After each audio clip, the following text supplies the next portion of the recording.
Kuzari was telling the Rabbi, I can't accept what you're saying. The philosophers, it's one thing to tell me that those people in India that had all kinds of fairy tales that they disagree with you, fine. You told me that they don't know anything. But what about the Greek philosophers?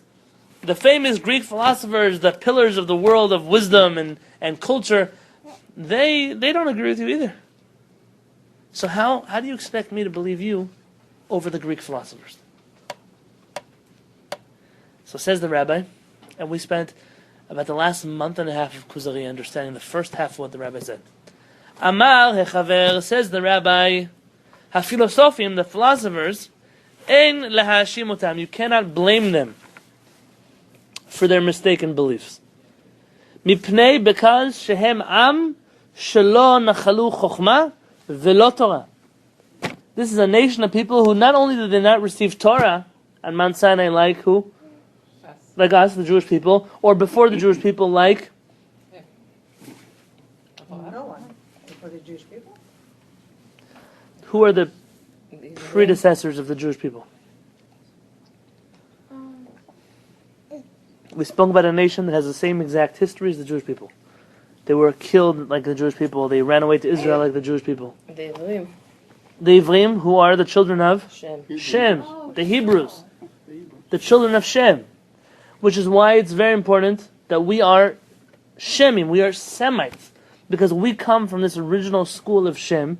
Shem were a people that had a connection to spirituality, to divinity. Just the name Shem and all kinds of understanding. Remember do you remember this class that we gave about Shem? This was a very the Shem is the everything that happened to Shem happened to the Jewish people.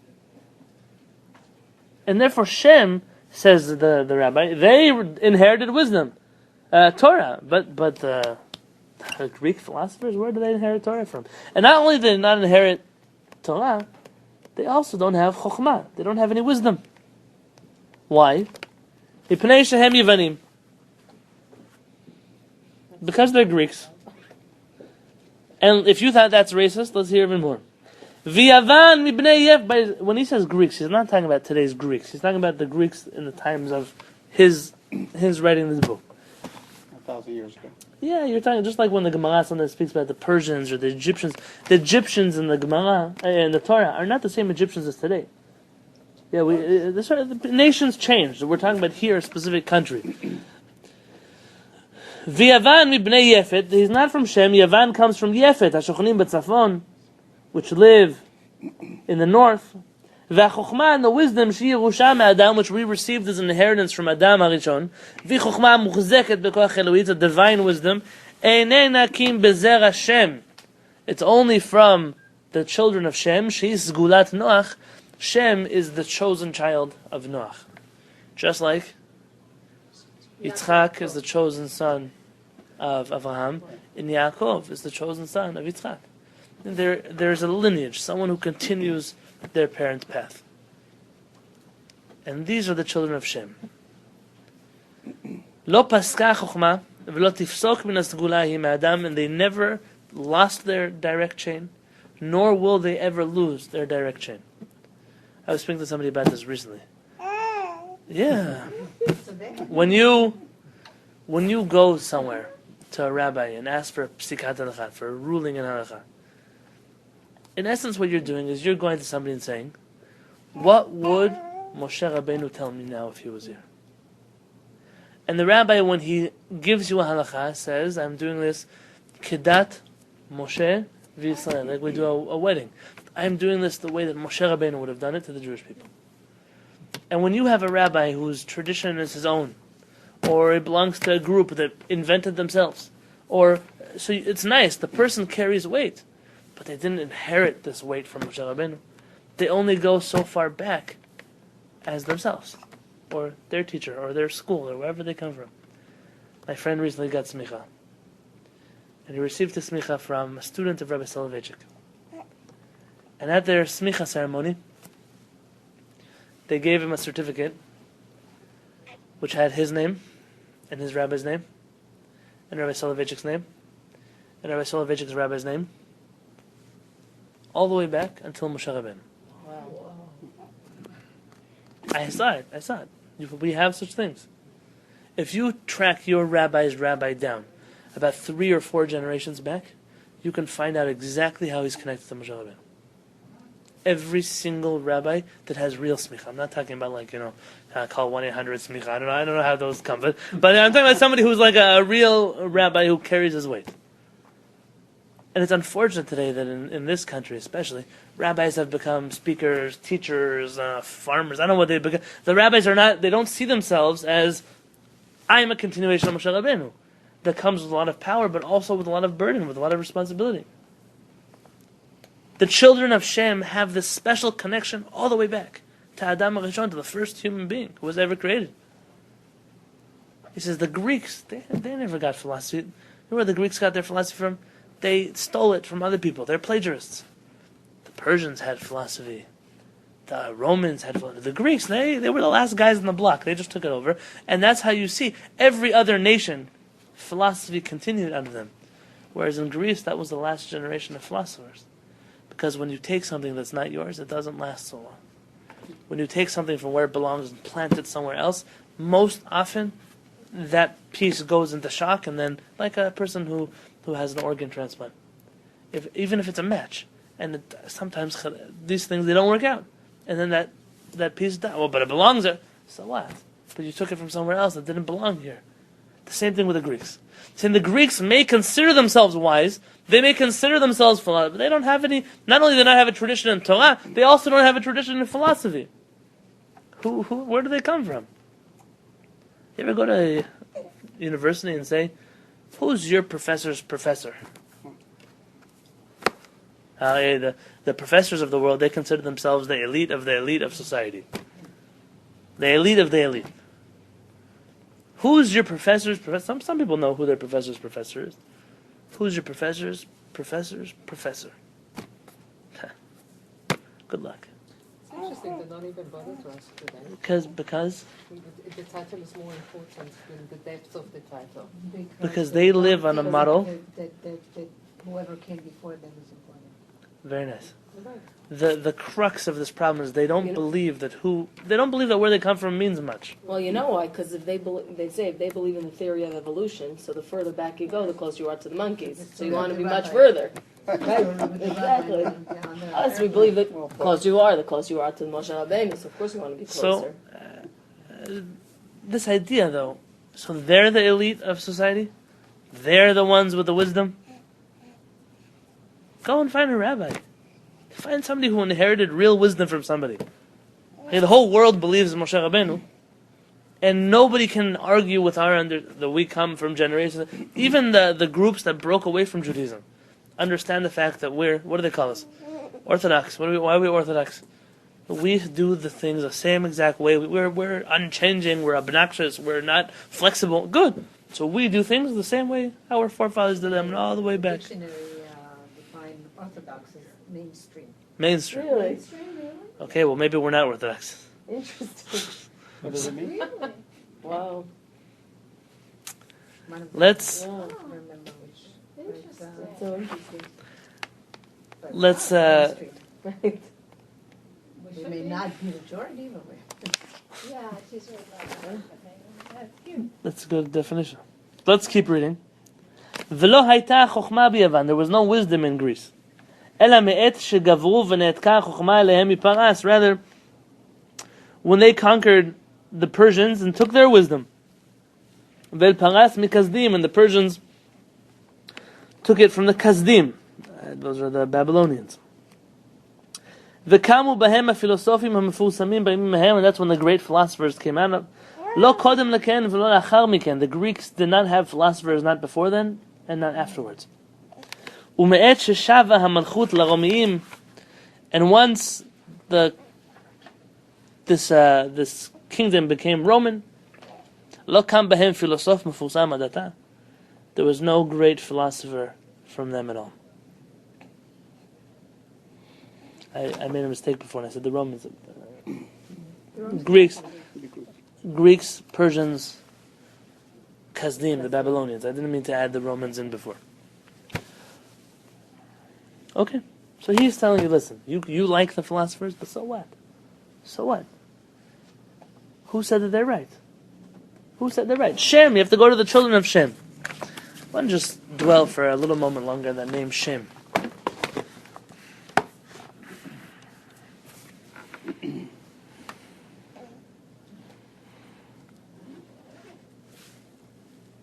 Shem, in the word Sham, Shem means a name, or just Shem is the name of a person. Sham, over there. Where are you going? Sham. I'm going over there. This word Shem, Shin Mem, refers to a destination, a goal, an objective. This is where I'm going. I have a clear path of where it is that I'm headed. If we speak about Shem, we're generally speaking about a secret goal that Shem has. As it says in Tilim, Asa Gevehu Ki Tilim, Asa Gevehu Ki Yada et Shmi. He knew my name, my Shem. And Hashem therefore says, I'm going to keep it a little bit hidden, a little bit mysterious. A person who knows where they're going has then the ability to manipulate and to make decisions and affect that journey. Someone says, I'm going to LA. So you can go straight to LA. He can take a stop by the ocean and relax for the day. He is in full control of where he's going at his pace and then the way he's going to get there. The same way that Shem knows I'm going towards HaKadosh Baruch Hu, and I have control over how we get to HaKadosh Baruch Hu, how we're going to reach HaKadosh Baruch Hu, how long the journey is going to take to get to HaKadosh Baruch Hu. The people of Shem, and therefore the people of Am Yisrael, are the people who have the sole authority on matters of God, on matters of divinity, on matters of connecting to Hashem.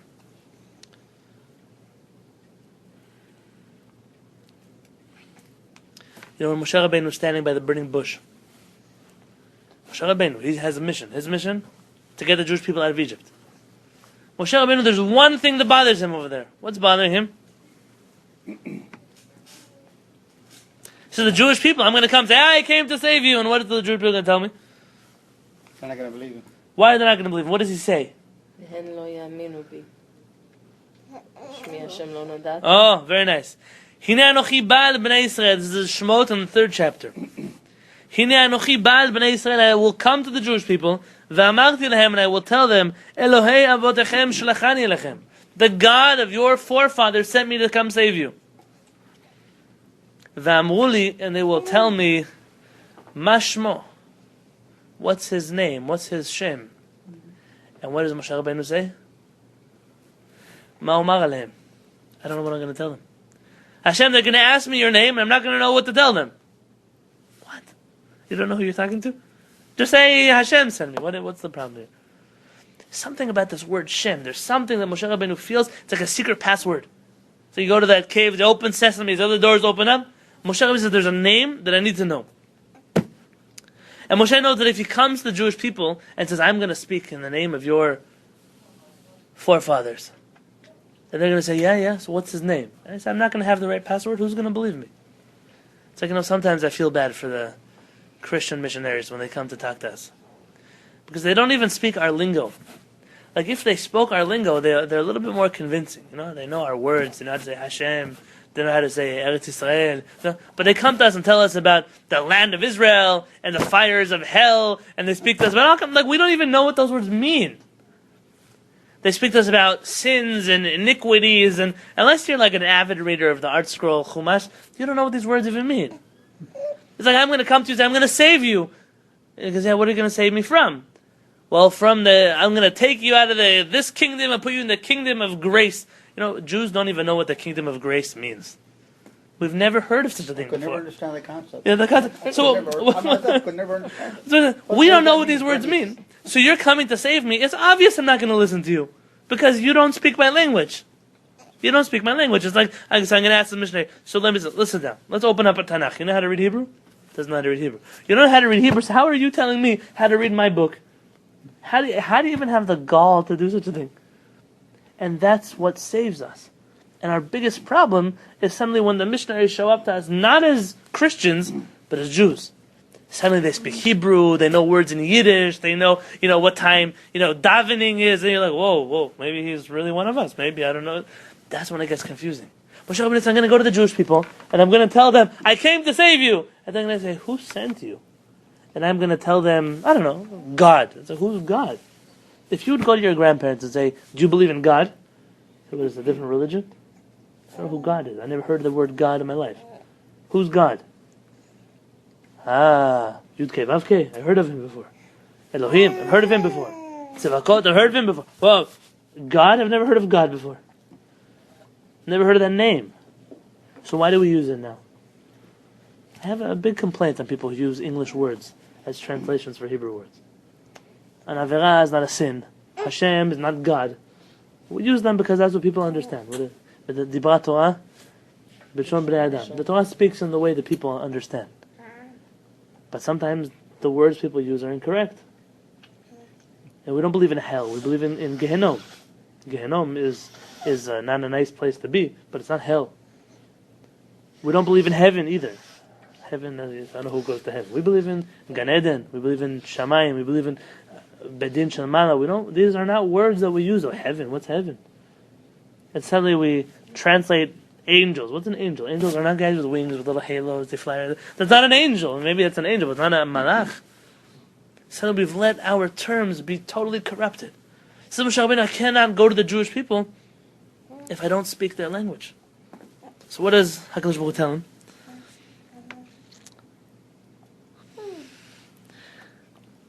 Moshe Rabbeinu gets very frustrated because when Moshe goes to convince Paro, is he successful with convincing Paro?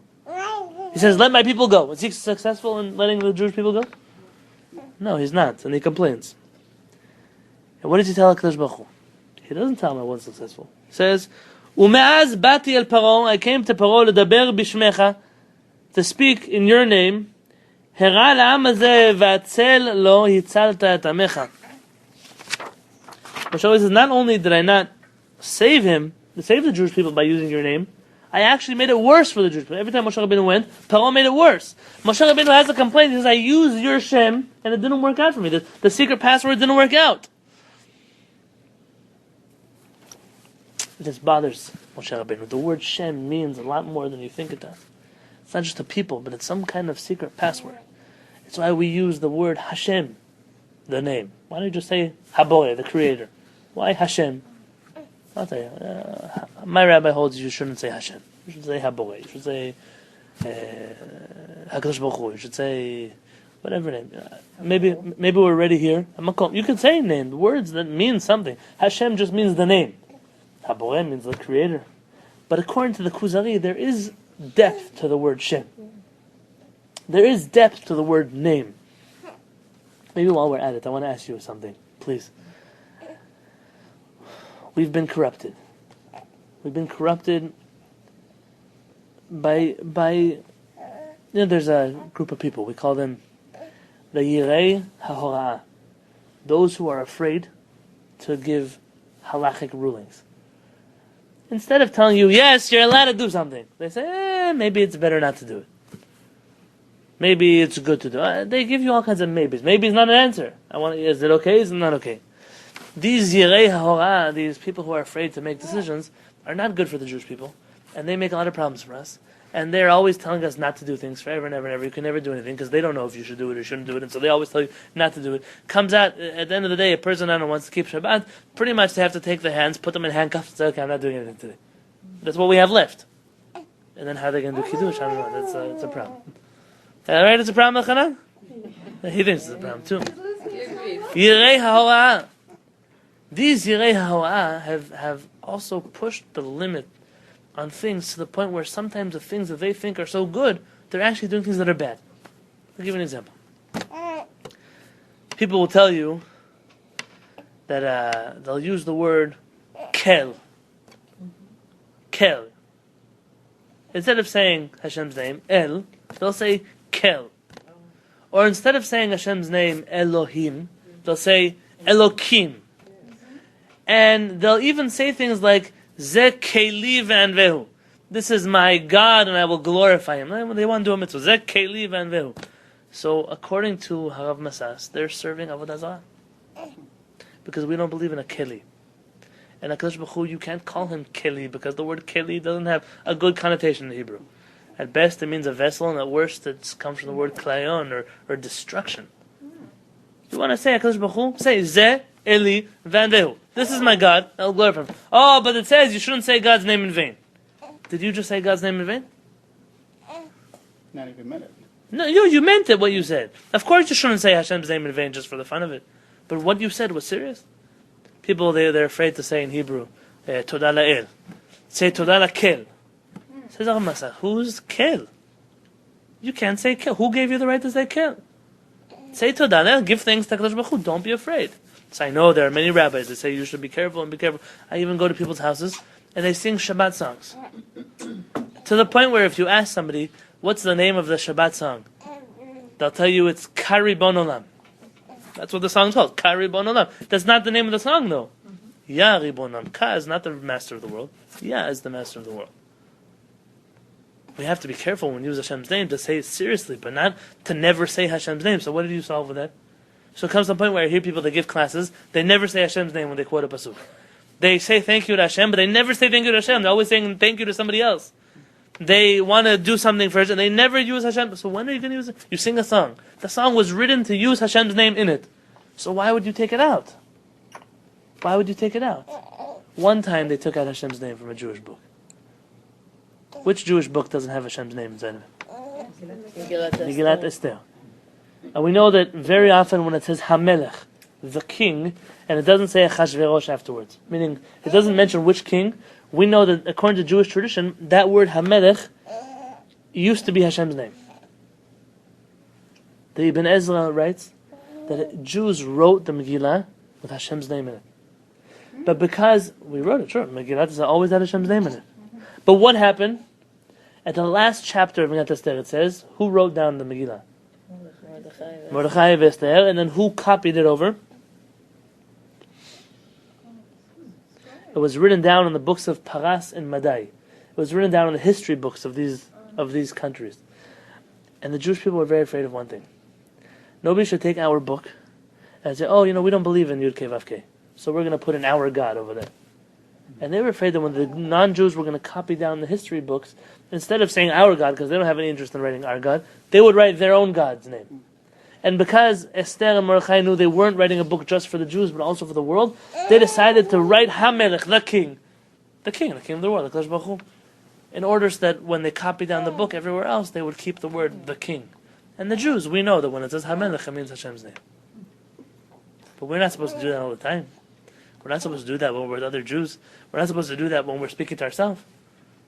Don't be afraid. There's something special about Hashem's name. So when do you not say Hashem's name? Not to say it in vain. When you're in an unclean place, like in a bathroom or somewhere like that. Or you wouldn't say his name anyway if you were there. Sometimes your hair doing. Sometimes people say, Baruch, oh, I shouldn't say that here. We shouldn't speak in the bathroom anyways. Or you're in a place that smells bad, or your hands are dirty. Fine. There are very rare places where you don't say Hashem's name. There are places. When it says Lo Tisa Shem Hashem Nashav, it's for swearing.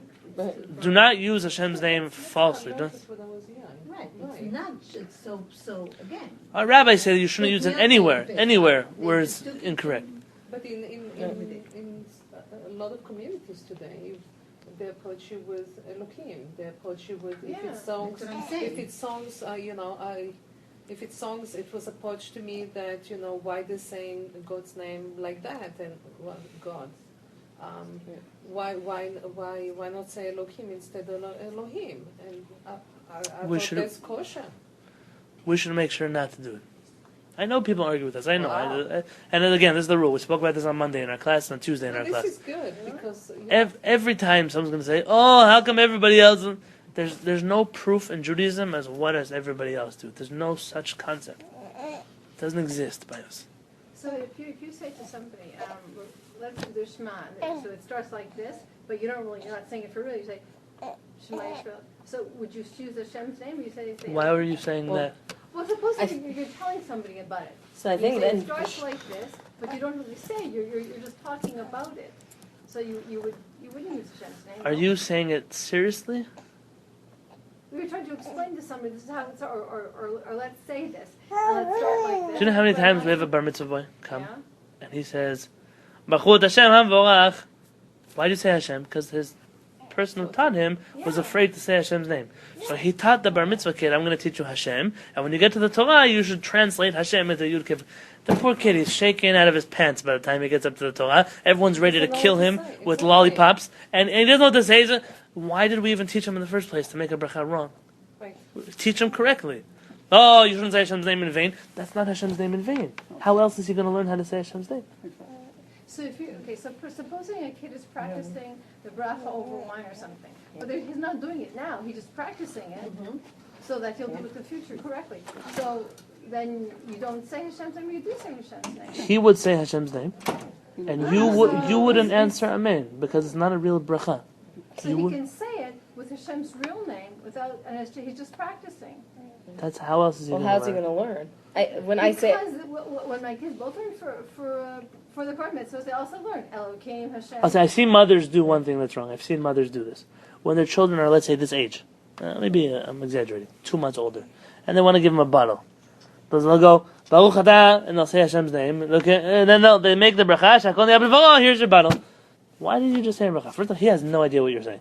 The second half, you're not allowed They to do it say, for themselves, it's okay. but they're Well, the not baby drinking was anything. drinking the They're bottle. making the bracha for the baby. Oh. Oh, so But the baby doesn't have to make a bracha, for God's sake. That's saying Hashem's name in vain. Oh, right, but let's say when I put him to sleep, which I do, I sing to him the Shema. I say Hashem's name. Because first of all, I can also say the Shema. right. And I want him to hear it correctly. Now I know, right, so he's only 2 months old, but No, I'm that's allowed to you're say allowed to Hashem- say right. Shema. I don't make blessings with him though. Not with Hashem's name, for sure not. I was reading Tehillim the other day, and I was approached, to say, not When? In in Tehillim? our Oh. group, not in our group. I'll tell you. Really? So Yes. And someone interesting. else read it and they said Hashem. That's so interesting. Yeah, the bracha. So when would you say the real name, if not then? I don't know. Thank you for the truth. Yeah. So says the rabbi, the Kuzari to the rabbi. That's the first time I hear Yeah, it. wow. Amar HaKuzari. Says the Kuzari. Reading. On page 84 at the top. Amar HaKuzari, the king says. A beautiful question.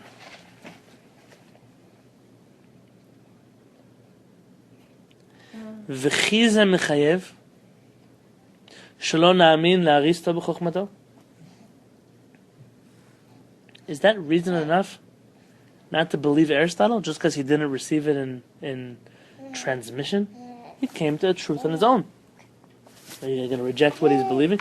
He can prove it to you logically. Does logic have to have a transmission, a tradition? Could they thought of everything before? Man, the guy came to the truth. If it's true, so you should take it from it anyways. And if it's not true, so throw it away, even if it comes from a transmission. But why does it make a difference? Maybe Aristotle said something right. And when he uses the word v'chize mechayev, is it reason enough shalom na'amin, that we should not believe Aristotle in his wisdom? 2 things. We're going to dwell on the word believe in a second, but what's the question the Kuzari is asking?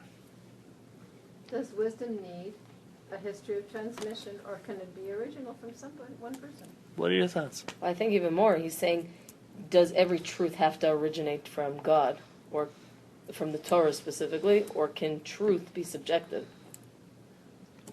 Not subjective. Okay, Can I don't know truth that the be Kuzari is going to go that far, but it's also a good question. Meaning, we believe at the end of the day that all beliefs come from Hashem.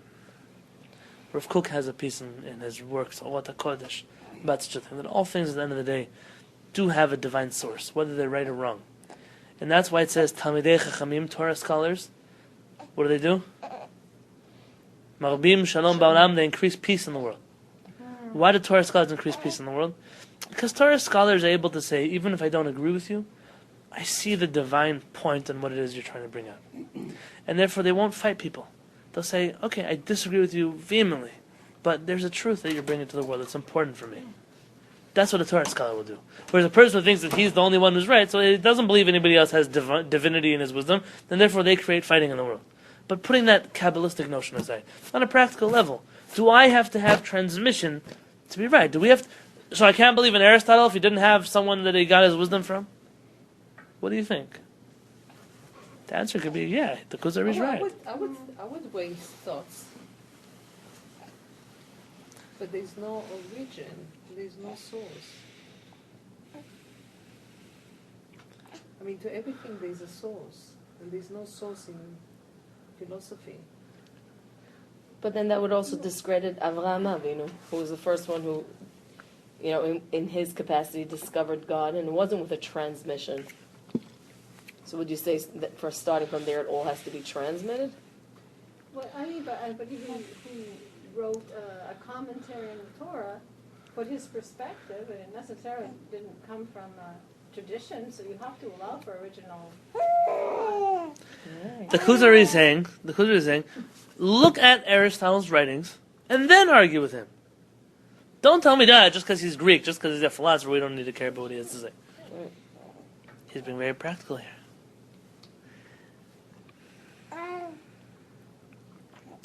There's an answer in the question. There's an answer in the question. There is an answer that we're going to study next week. The Kuzari is going to answer this question. He says, yes, we don't believe what he says because he didn't have a transmission. But to understand that, we have to understand a few other things, and we're going to leave that for next week. Next week, we're also going to understand how a person, if they approach the truth on their own, always mixed into their truth is going to be something subjective. And people will read into things. You know those people that will read into something, and it doesn't actually say that there. But why are you reading it? Because for you it has to be that that's what it means. If you're not willing to allow for a different conclusion, then therefore you have to read yourself into that text. There are many people like that in the world. Sometimes people even see things that didn't even happen because that's how they live their life. Aren't we actually conditioned to think like that? I mean, there's some kind of an ego that we are thinking that we are being conditioned to think like that. We call it humanly, but aren't we conditioned like that? Sure we're conditioned. Doesn't mean it's a good way to think. What is a good way to think? It would be, well, we're going to see next week. We're going to see what's a good way to think. We can't think of. But let's find an answer in the question. Tell me one problem with this question. If the English translation is not good, what's the word in Hebrew here that's a problem? V'chizem mechayev, is it reason enough, shalom na'amin, that we should not believe la'aristo v'chokhmato, Aristotle's wisdom?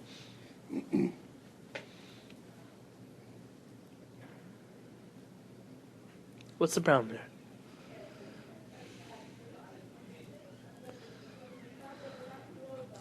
Who says the Aristo was wise? Okay, we're gonna next paragraph. We're gonna talk about this. That's a good point. But let's put that word aside. He's assuming that because he was Aristo, he was wise.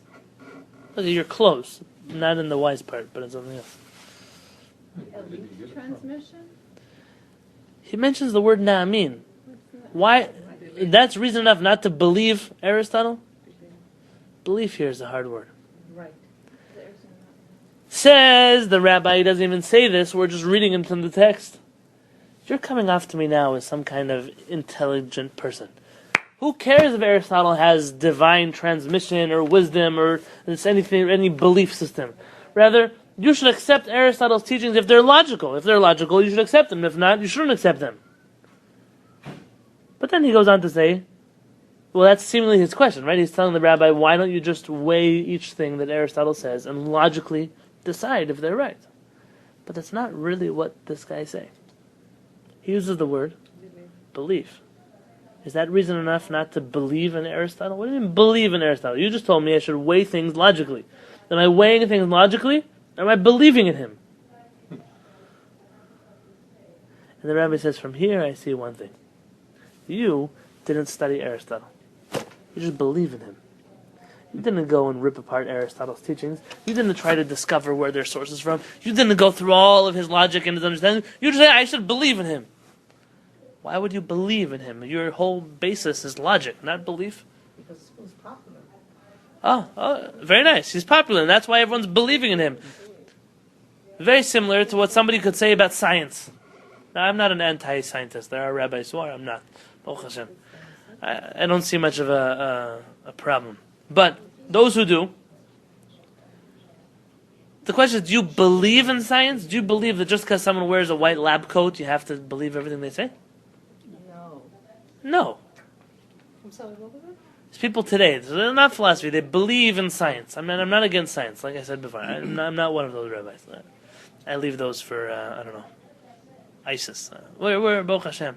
Not like that. Science has its place in the world of divine wisdom. It's done a lot to reveal Hashem in the world. Things that we never did without science. Science has brought a lot of belief of HaKadosh Baruch Hu into the world. And the question really is, do you believe in science, or do you evaluate scientific theory, scientific proofs, and say this makes sense, this doesn't make sense? You can't just believe someone because they wear a white lab coat. Says the rabbi, you have a problem in your words. You're saying, why not believe in Aristotle? Saying because Aristotle is not the kind of guy you believe. He's the kind of guy who you weigh his logic, but you don't want to weigh his logic because you come from a world where everything Aristotle says is good to go. That's the problem. And that's the rabbi saying. You want to think? What's the proper way to think? Think. Don't believe. Think. Don't believe everything everybody tells you. Levarer. This is a rule in life. It's a good rule in life. When you hear someone from something, don't believe it to be true. Most people are liars. Most people. 99% of people are wrong. What do you mean liars? Not even malicious liars. They tell you a story. They don't bother to do their research into the facts. They just tell you the story the way they understood the story. Or they'll tell you a story with their own twist on the story, or their own detail on the story, or by the time the story gets to you, it's not the same story that actually happened. So what is that person? Not a malicious liar, but they're definitely a liar. They're not malicious. I'm not being mean to them. They're liars. Twisting the truth. So you shouldn't believe what someone tells you. You know how many times this has saved me? When someone comes to tell me something, I say, okay, I'm going to look into it myself. And then I call the other person. Oh, there's a whole different story you didn't tell me about. And I call this person back. Oh, and then you find out everyone's lying to you. Okay, that's the way of the world. When you hear something, when you see something, look, the word in Hebrew is levarer. Do your research. And if you do research, you'll realize that most of the things that you hear that are negative or positive, they're actually true. Then we're back to the question, how do you get the truth, even with research? Because even the research can be exaggerated. Absolutely. It's a truth is a tough thing. Yeah. To come to the truth. After they saw something, right? It's like they didn't believe in God automatically. The Rambam writes that we didn't believe in Moshe Rabbeinu because he did miracles. Because miracles, anyone can do miracles. So, says the Rambam, we believed in Moshe Rabbeinu because the things that he said were going to happen happened. Not miracles. Moshe Rabbeinu took us to Har Sinai. Moshe Rabbeinu spoke to... Moshe Rabbeinu did. He wasn't just a belief system. We experienced things ourselves. And so then we said, okay, what's belief for us? So it was credible. Credible. Very nice. This is the best definition of emunah. Emunah comes from the Hebrew word of imun, trust, or also what else? Imun, which is practice. You know when you do like exercise, kind of litamen. What does that mean? Okay, I don't have any reason to believe. I don't have any reason to believe Hashem can do something. I've never seen him. I know he did here. He did something, and there he did something. The third time, so okay, now I already believe that HaKadosh Baruch Hu does whatever he does. It's not emunah. It's not a blind faith like the people like to translate. Faith. We don't have faith. We have trust. Trust. What is trust? Trust is not unfounded. This person says and he delivers. Baruch gozer umkayem. He says and he does what he says he's going to do. And so once I see okay, look, they try to kill us in Egypt and he took us out of there. They try to kill us in Israel, took us out. They try to kill us, the Romans and the Greeks and the Inquisition and the Crusaders and the Holocaust. And I guess we're still here. HaKadosh Baruch Hu said that I'll never ever destroy Am Yisrael. Baruch Shomer Avtachato Yisrael. Hashem kept his promise. I no longer believe in Hashem. It's not a belief. It's not a matter of belief. There's nothing to believe. It's a matter of trust. I trust Hashem. I know that Hashem comes through. That's the definition of the word emunah. But when a Kuzari uses the word emunah, that's not what he means by emunah. When a Kuzari uses the word emunah, he means faith. And says the rabbi, no, you can't have faith in a person. You have to research. So I agree with your first step. Believe in a person if you do their research. But don't just believe in him. Don't just believe in him. And that's the message for this week. Don't just believe. Do your research. You don't have to always question. You don't have to always never believe. That's not also a healthy way of life. Sometimes just to let people be, let people live, let people... But at the end of the day, for yourself, hold yourself to a higher standard. Do your research. Don't be one of those people who think. Be your own person. So a question there, you mentioned that all people, 95% of people are liars. I tend to agree with that. How did oral law, after 1,500 years, was written down after it's been taught from one to another with a twist? Everybody had a twist on it.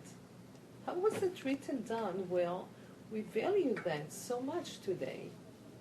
1,500 years, 1,300 years, so many generations, so many twisting, and eventually it's being written down. Now we've got something. But from the beginning to when it was written down, it was mouth to mouth to mouth. It wasn't so long. It wasn't so long. What do you mean? In the introduction to the Rambam, he makes it count. It's a few generations. Wasn't so long. From the time that we received the Torah until the time that we wrote down the time that we finished writing down the oral Torah was 40 generations. 40. So what do you say? 40 generations is not so long. We're talking, if we had to repeat what you just told us here, okay, it would be a different story between all of us probably. Sure, Right, if you were a normal... He said he gathered all the sages in his time, and they each told him what they heard. So he actually recorded everything. How did you that- record it? Right.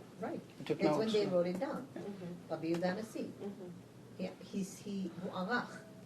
But Yudanasi is the first generation or is the 40th generation? He's the 40th.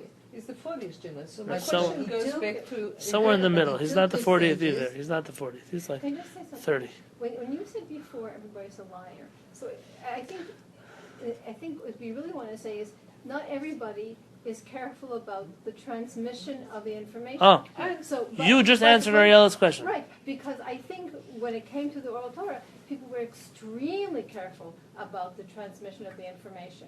So it was the truth. It was accurate because you pay really close attention. You make sure it gets transmitted exactly correctly from father to son. It wasn't like something we just say. It wasn't a story. It was a They lacha. really took great attention. They took great effort to make sure the transmission was accurate from father to son from father to son. No? When you go to a sofer, who's about mezuzot? Why do you go to the sofer to buy mezuzot? Why don't you just go to an artist? Say, here, you know how to write these letters. Take a ink, take the kosher. It's back to being... What does it matter if But credible? what makes them credible? If the sofer makes a mistake, he takes this mezuzah, rolls it up, and puts it in the garbage. Maybe not the real garbage, but a geniza garbage. When a sofer makes a mistake in writing a sefer Torah, he takes, depending on the mistake, takes his scraper and scrapes out the whole page. Starts over again. Because we don't tolerate mistakes. We don't handle mistakes. Normal people, they don't care. So what it says, this word, that word, vav here, yud there, big deal. I was giving a drasha in Israel to a group of Israelis. After I decided I'm not going to give drashot in Israel anymore. And I said, why is this parasha? It says with a vav and not without a vav. And the guy said, if it didn't have the vav, you would ask the question the other way around anyway. It doesn't make a difference. You would ask the same question if it was the other way around. Because for him, he doesn't value that we have a certain way of how we write things. And that's why we don't base our Judaism on street Jews. We base our Judaism only on real Jews, on educated Jews, on Jews who have not just a transmission, but a way of thought, a way of learning, a way that we have taken from Moshe Rabbeinu. So you have a disagreement among our rabbis. Most of the disagreements between our rabbis have nothing to do with the past. Most of the disagreements with our rabbis have nothing to do with what Moshe Rabbeinu said. Most of the disagreements between our rabbis have to do with how do I apply old rules to situations that didn't exist when Moshe Rabbeinu was around. Most of our disagreements are not in the oral tradition. Some, very rare, You don't find Jews somewhere black tefillin and somewhere gold tefillin and somewhere purple tefillin. Everyone's wearing the same tefillin. Everyone's wearing the same talit. So what do we disagree on? We disagree on certain details that didn't exist once upon a time. For example, one rabbi will tell you that electricity is like this in Shabbat. No, electricity is like that in Shabbat. No, so what was the oral law? There was no oral law about electricity.